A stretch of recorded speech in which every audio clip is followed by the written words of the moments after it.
नमस्ते दोस्तों, आप लोग को एक हवन गीत सुनाने चली हूँ तो सुनिएगा। मंगल होवे हवनिया में श्री रघुबर की चरनिया में।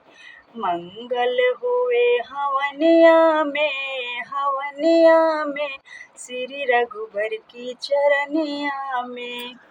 पहली हवनिया अयोध्या में होवे, पहली हवनिया अयोध्या में होवे।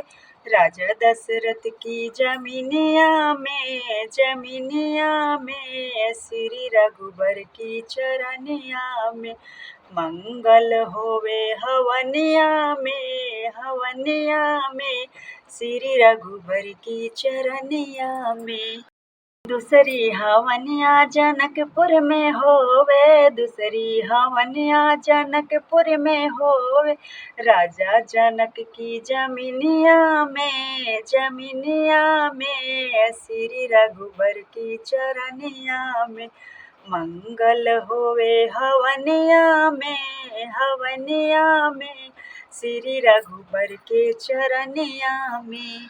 हवनिया कैलाश में होवे, तीसरी हवनिया कैलाश में होवे।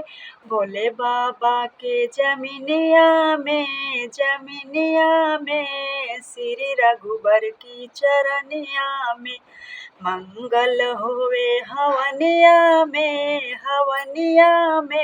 श्री रघुबर की। चौथी हवनिया गोकुल में होवे, चौथी हवनिया गोकुल में होवे। नंद बाबा की जमीनिया में श्री रघुबर की चरनिया में। मंगल होवे हवनिया में श्री रघुबर की चरनिया में।